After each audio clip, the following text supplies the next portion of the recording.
Ya, sekali lagi kita bertemu kembali kan kepada mereka yang baru saja mengikuti program pada pagi ini. Hari ini kita sedang bersiaran langsung dalam program Sembang Santai, belia paling lama tanpa henti secara berganti-ganti. Kita nak break rekod Malaysia Book of Record 88 jam bercakap tanpa henti, tuan-tuan yang saya kasih sekalian.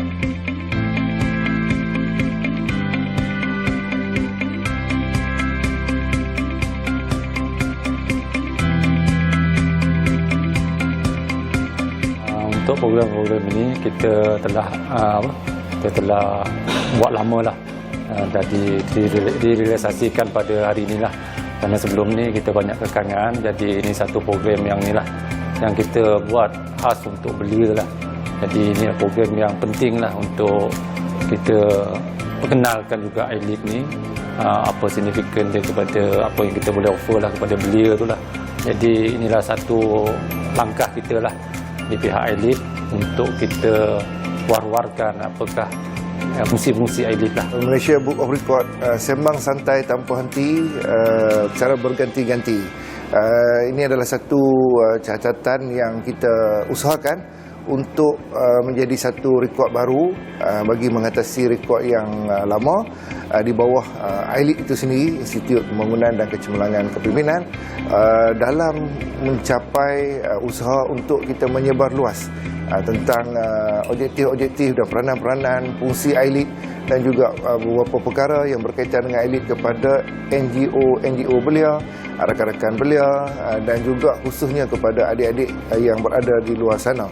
Dalam untuk kita mencapai rekod MBR ini, so kita sasarkan selama 88 jam yang terdiri daripada 66 topik.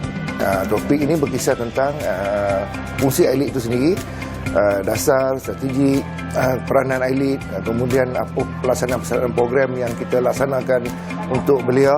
Jadi program ni kita tengok dari segi pembangunan belia ni banyak menceritakan apa-apa yang boleh di-offer lah, kerana panel-panel yang kita ambil tu bukan hanya daripada pihak I-Lead sendiri, tapi kita kerjasama dengan NGO, persatuan-persatuan, partner-partner strategik kita lah, dan juga panel-panel yang berprofil tinggi lah, yang boleh berkongsi lah apa dia punya faedah dan pengalaman dia sendirilah dari segi kepentingan untuk membangunkan belia generasi masa depan ni lah. InsyaAllah ada 3 objektif yang kita sasarkan. Yang pertama, disebabkan I-Lead ini adalah satu agensi yang baru berusia 3 tahun. So kita cuba nak memperkenalkan I-Lead ini kepada seluruh masyarakat di Malaysia. So yang kedua, kita cuba nak sampaikan maklumat-maklumat, input-input terkini yang dilaksanakan oleh I-Lead itu sendiri kepada kumpulan sasarannya, iaitu kumpulan belia. Dan yang ketiga ialah mengadakan rakan strategik, kolaborasi dengan baik dengan semua sahabat-sahabat, khususnya dalam NGO belia. So mungkin selepas ini kita akan adakan satu pertemuan dan perjumpaan, perbincangan yang lebih besar lagi, dan kita akan adakan perhimpunan perdana kepada kumpulan-kumpulan sasaran di bawah umur 30 dan daripada pelbagai segmen kumpulan belia. Saya harap pihak-pihak para belia di luar sana ni lebih inilah, kalau nak join kita punya program, kita banyak program lah, jadi boleh pergi kepada kita punya Insta, Facebook, social media tu, dan juga laman web kita I-Lead, dan boleh inilah, kalau nak sertai boleh juga call. Kita pun ada 17 camp di seluruh negara lah, termasuk Akademi Kenegaraan ni. Camp-camp wawasan negara ni memang kita buka lah untuk setiap belia join, dan pihak swasta dan pelbagai lah sektor-sektor awam dan swasta tu kita alu-alukan lah untuk gunakan camp-camp kita untuk buat latihan untuk pembangunan diri atau pembangunan agensi lah.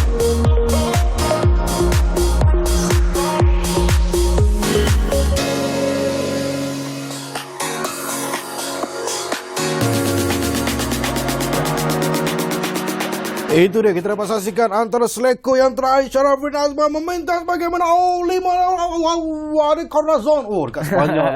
Apa khabar anda semua? Selamat menyaksikan Darah Muda hari ini bersama saya Hilmi Ashley. Ya, memang nampak saya muda hari ini kerana jiwa saya muda, jiwa permotoran muda, dan saya tampilkan lagi orang muda bersama saya itu Syarafudin Azman merupakan pelumba kebangsaan. Apa khabar Syarafudin? Baik, alhamdulillah. Yes, atau lebih dikenal sebagai nama Damok. Yup, betul. Yes, kalau sana Damok, sini Danok. Danok tu lain bang.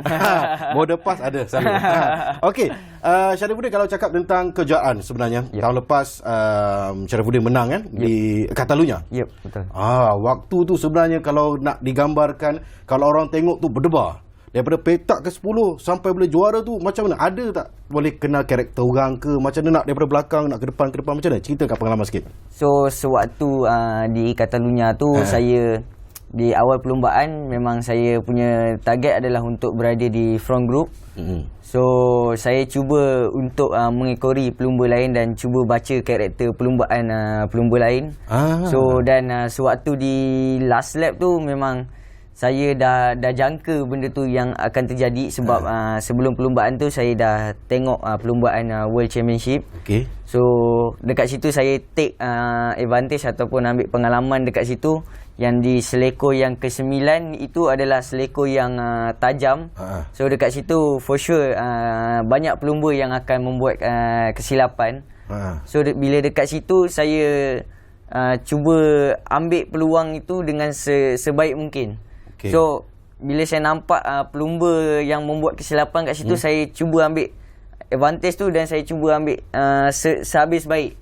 So dekat situ saya dapat memintas pelumba dan sampailah ke garisan penamat. Okey, kalau kita tengok visual ni sekarang ni kan, kalau berada di petak 10 tak jadi masalah. Tak jadi masalah. Ataupun orang kata alah petak 10 susah nak kejar. Jadi macam Syarifudin kata tadi, baca karakter maksudnya melihat dia macam mana? Maksudnya dia akan rasa macam buang masa ke di lap ke, ataupun dia kepakaran dia bukan seleko ke? Boleh baca kan? Saya baca dari segi dorang punya perlumbaan tu. Dorang suka memintas dekat mana. So poin-poin saya untuk memintas tu dekat mana. So bila saya dah jumpa poin saya tu dekat mana, so dekat situ saya akan ambil peluang. Bukan senang, susah tu. Nak baca lagi game kan? Ya, betul. Dia punya karakter lagi orang, kita nak fokus lagi kan? Mata nak ke depan. Banyak benda kena fikir lah. Wah, okey, tak apa Syarifudin. Hari ni kita ada pemanggil daripada Sepanyol. Hola. Dari Sepanyol tu. Nama San. Tiba-tiba mana pula member aku ni kan? Okey, daripada satu tim tu, daripada negara mana yang Syarifudin menjadi teammate? Tim saya kebanyakan daripada negara Eropah lah. So basically saya dengan dorang tu dah macam family lah. So bila saya berjumpa dengan dorang, masing-masing peluk lah apalah. So macam family.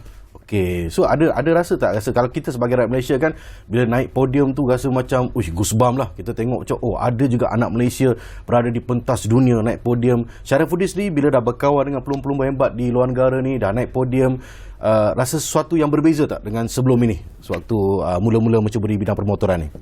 Adalah beza dia. So bila kita naik podium dekat Eropah ni, dunia luar, so saya rasa sangat happy sebab sebelum ni kita berlumba, macam saya sendiri berlumba di Capri.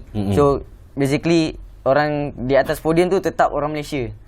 So bila dekat luar tu saya seorang yang berada dekat atas podium tu, dan rider-rider Europe saya rasa macam wow. Saya hebat betul ni. Macam tu lah. Yang masa kalau tengok video tadi kan, Syarifudin memang kekalkan nombor 63 daripada awal Capri sampai sekarang ni. Jadi waktu kata yang angkat tangan tu lepas handle tu rasa macam itu yang the best boleh lakukan lah. Perasaan tu. Ya, betul. Sebab sewaktu tu yang saya menang tahun lalu di Barcelona tu, saya jadi macam cakap dengan diri sendiri. Betul ke aku ni yang kat depan ni bila sampai di last corner tu? Masa tu terangkat tangan tercakap lagi? Saya cakap lagi, ya Allah, aku ke ni yang menang ni. Macam tu. Lepas tu orang Sepanyol ambil tu visual tu, dia transisikan bahasa Sepanyol. Bukan. Okey, waktu ni dah berada di podium yang bersama dengan teammate kan? Rasa-rasa masa kat sini daripada petak 10, jadi macam ni, ini satu yang bagus sebenarnya. Tahun ini. So saya dekat sini saya dapat nombor 2. Ini di mana? Di Itali? Portimao. Di Portimao. Oh. Okey. Ada sebenarnya ramai yang cakap kalau nak jadi orang yang sentiasa berada di litar permotoran ni kena hati kering, betul tak? Ya, betul. Sebab kita tahu ini memang kecederaan bila-bila berlaku sebab dalam keadaan yang dekat kan minggu rapat tu. So antara teknik-teknik yang mungkin Damuk selalu lakukan apa sebenarnya? So basically bila macam jatuh, saya kebanyakannya saya terus lepas motor tu. Saya tak berani nak pegang sebab kalau kita pegang motor tu akan campak kita. So sama ada dia bawa pergi ke rider lain sebab kadang-kadang rider lain ni dia tak hit orang, dia hit motor. So better kita lepaskan motor tu. Lepas lah. Jadi memang dah ada rasa jiwa tu kental lah. Yep. Sebab topik kita ini pun tidak gentar di litar. Jadi orang yang kita bawakan memang tepat juga. Antara ciri-ciri keselamatan juga kena jaga baik-baik. Yep, Berbeza betul. tak dengan permulaan Capri dulu ataupun sama sebenarnya? Atau beza kelas dia tersendiri dengan Moto3?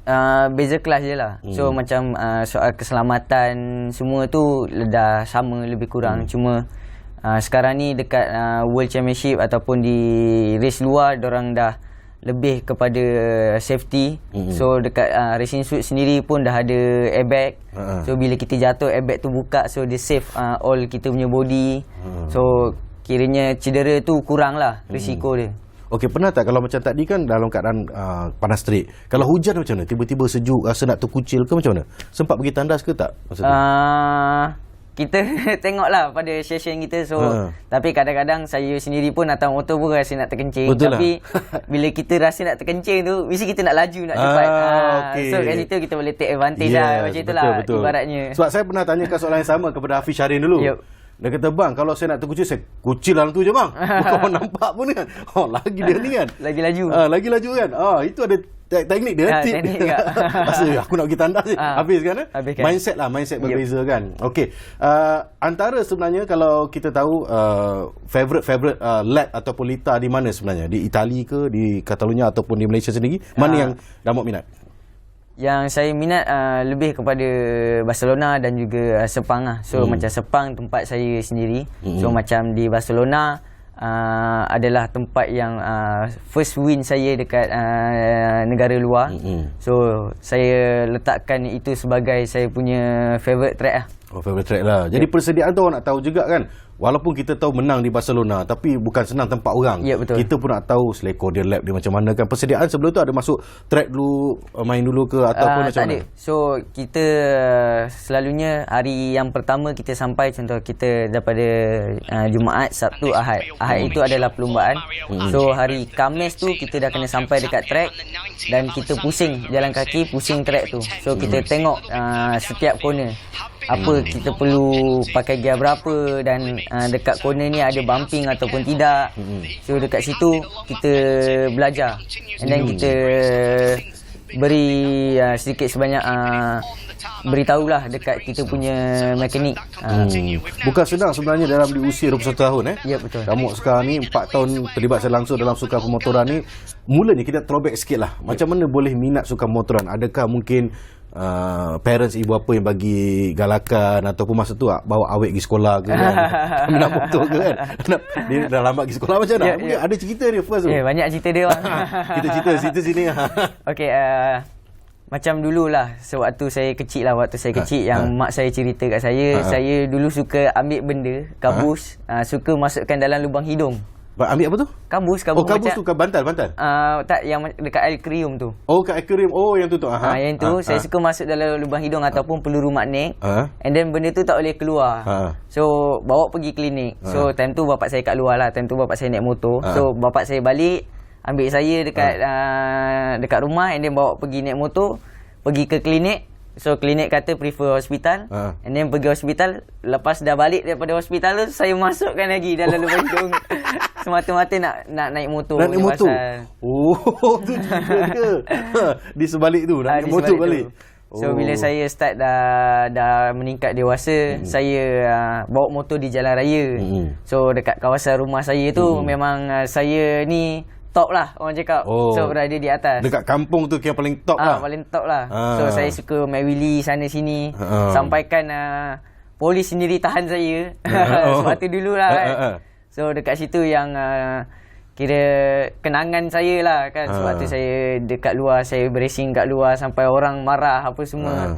So nama saya memang dekat tempat saya tu memang orang cakap paling top lah. Orang top memang lah. orang paling tak suka lah. Tak suka lah. Boleh bunyi depan kampung semua. Depan kampung semua, sekolah semua, sampai cikgu pun marah. Ya. Tapi satu lain biasa sekarang ni mengharumkan nama negara di pentas dunia kan. Okey. Tu mungkin boleh guna teknik tu juga kan. Bila nak bawa laju je masukkan dalam hidung. Laju kan. Laju kan. Tapi budak sekarang semua masuk Lego je. Lego. Itu tak boleh laju tu. Itu memang dah sampai hospital tak boleh keluar-keluar kan. Betul. Tu lah orang kata apa, awal minat tu untuk anak naik motor lah waktu tu. Kira ayah ni bawa motor pun mesti dia bawa lajunya. Itu saya tak tahu. Yang tahu mak saya cakap dia bawa saya naik motor lah. Cuba kau ayah ajak tanya. Kan? Itu pengalaman berbeza lah. So sekarang bila berkecimpung permulanya untuk Kaprik tu antara galakan awal lah. Sampai ke Moto3. Ada potensi untuk pergi ke lebih tinggi Moto2 atau sebagainya? Ada potensi lah. So bergantung, macam sekarang ni saya berlumba di Junior GP di kategori Moto3. So sekarang ni saya punya championship point berada di kedudukan yang ketiga. So saya hanya boleh fight untuk second position untuk championship sebab champion dah berpihak kepada saya punya teammate Jose Antonio Rueda. So saya hanya boleh fight nombor 2. So bila saya punya championship point berada di kedudukan top 3, insyaAllah saya akan berada di World Championship lah untuk kategori Moto3. Jadi sekarang kedudukan 1 tu dah tahulah. Dah tahu siapa. Cuma kita nak kedudukan kedua ataupun kita bagi saingan yang lebih lah. Cuma kalau kita tengok sekarang ni Damok selalu dapat wildcard untuk kejuaraan Moto3. So kesempatan ni macam mana sebenarnya untuk wildcard ni? So saya dah 3 wildcard. So kalau termasuk Sepang ni di Malaysia nanti adalah yang keempat. So yang 3 ni adalah 2 saya replacement rider. So saya replace orang. Dan 1 di Catalunya saya punya wildcard. So dan di Sepang ni nanti wildcard juga. So nanti untuk wildcard ni saya ambil pengalaman lah. So ambil pengalaman daripada perlumbaan tu, belajar macam mana pelumba World Championship laju macam mana dia punya braking lah. So macam itulah kebanyakan ni. Mungkin ada penonton juga dia mungkin nak tahu pasal motoran. Dia dah tahu tapi mungkin tak jelas tentang wildcard. Wildcard ni apa? Kad yang liar ke? Wildcard kan? Bukan apa? Macam mana? So wildcard ni macam untuk Malaysian GP ni, so saya diberikan satu seat kosong. So kita minta kepada pihak Dorna untuk letakkan saya ataupun pelumba lain, contohnya kan. So sekarang ni pihak Dorna bagi satu seat kosong untuk saya untuk join race. Just macam ibarat kata support race lah. Tapi dalam pada kena masa buktikan lah. Pada masa yang sama tu dekat Malaysian GP ni saya kena buktikan lah yang saya boleh berada di kategori tu. Macam tu. Dari segi kalau pendapat Ketua Pegawai Eksekutif Litan Tuan Sepang SIC Azhan sini macam mana? Berpuas hati dengan potensi ataupun pencapaian setakat ini?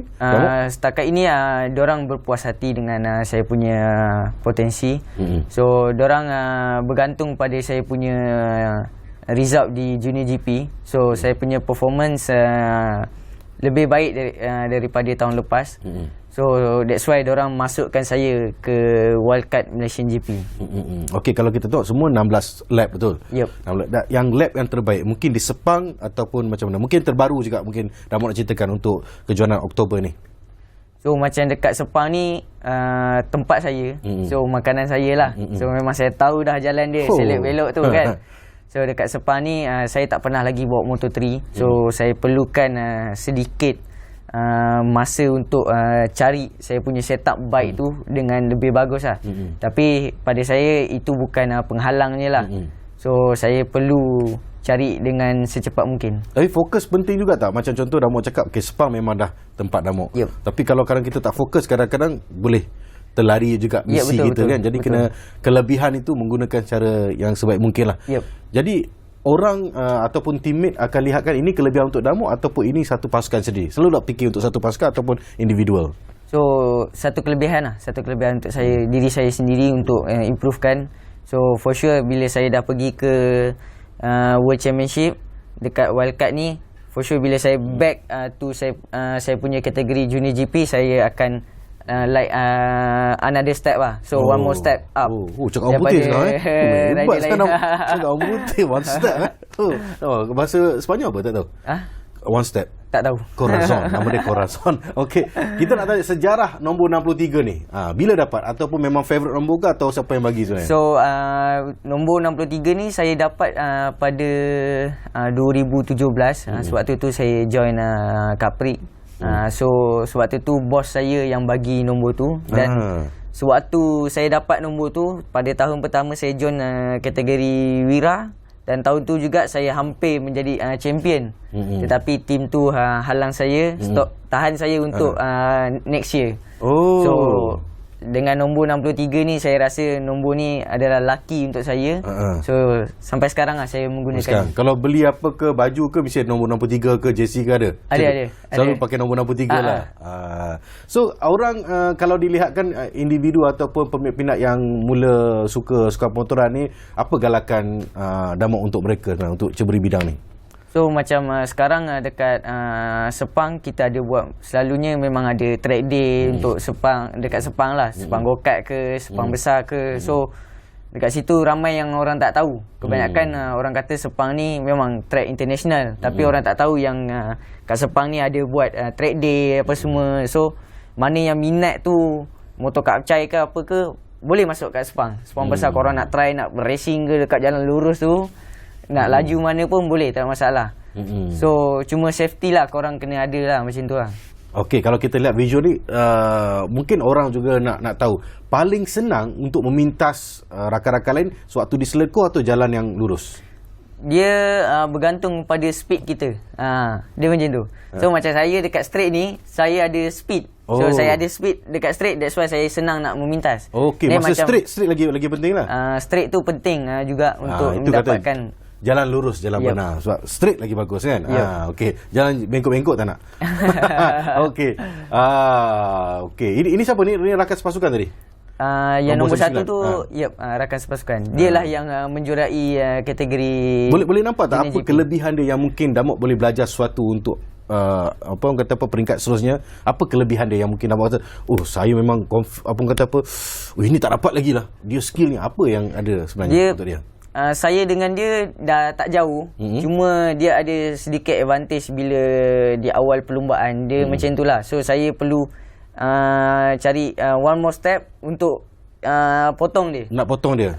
So bila race pace apa semua, bila saya compare dengan dia apa semua dah sama. So cuma di awal perlumbaan tu je yang saya ada sedikit kurang. So bila saya dapat improvekan tu, for sure saya boleh dapatkan menang. Okey, satu lagi soalan nak tanya. Kalau sampai ke pit stop tu, ada tak coach cakap sesuatu untuk bagi semangat ataupun betulkan mungkin sedikit tayar ke apa yang sebenarnya berlaku di pit stop tu dalam masa singkat tu? So dekat pit stop tu, bila berhenti tu, kita tak ada coach, kita hanya ada kita punya mekanik. So macam abang kan, mekanik saya. Contohlah kan, saya datang, saya turun, saya bagi tahu motor saya depan ada problem. And then dia check dekat data. Dia check data, dia dah check, dia suruh mekanik tambah preload depan, tukar spring ke atau sebagainya. And then kita keluar. So kita check balik. So bila kita rasa benda tu okey, kita masuk balik, kita tukar tayar baru, kita terus jalan. So maksudnya mereka pun dah satu tim tu, mekanik dah memikirkan suatu orang kata kelangsungan selepas tu kita nak ride macam mana lah. Tak adalah kita memikirkan alamak ni dah goyang apa semua, dan mereka pun dah tahu ikutkan data lah. Wah, saya rasa satu perkara yang agak susah sebenarnya dalam masa semua nak fikir banyak, walaupun kita sebenarnya enjoy penonton dan dapat lap kan, dapat bersorak, tapi itulah sebagai pelumba macam jangan fikir. Lepas ni balik ke mana? Lepas ni balik ke rumah. Balik ke Puchong? Ya, betul. Puchong. Ini naik motor ke apa? Naik motor. Okey, kejap lagi kita buat live boleh? Laju ke tak laju kan? Okey, kata-kata kepada penonton-penonton ataupun peminat Damak sendiri yang bakal menyaksikan untuk Oktober ini di Sepang, mungkin suatu mungkin datang ke Sepang Sport boleh. Ataupun kepada mereka. So kepada peminat-peminat saya ataupun peminat suka pemotoran, jangan lupa datang ke Petronas Grand Prix of Malaysia 21 hingga 23 Oktober ini. Jangan lupa datang support saya dan juga pelumba-pelumba lain.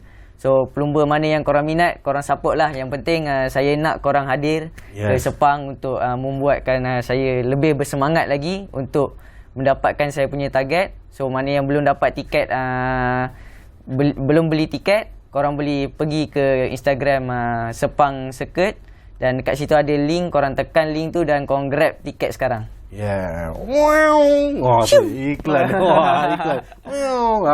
Okey. Tapi kalau dekat depan boleh nampak lah, kalau orang pegang banner Damuk boleh nampak. Boleh. Ke tak sempat tengok? Dia bila dah checker flag tu boleh lah kita tengok. So bila kita di atas motor tu kita kena fokus lah. Okey, baik. Terima kasih Damuk ataupun Syarifuddin Azman, pelumba kebangsaan bersama dengan kita hari ini melapangkan masa dalam program Darah Muda. Kerana darah muda ini mengalir, membawakan semangat anda juga di luar negara mendapat podium yang terbaik. Tetapi kali ini cabarannya di Sepang bagaimana. Tapi seperti Damuk katakan, anda harus datang ke Lita untuk menyaksikan perlumbaan yang begitu hebat sekali dan bakal menyaksikan juara yang akan confirm juara confirm nampak confirm. Yes, confident kena ada.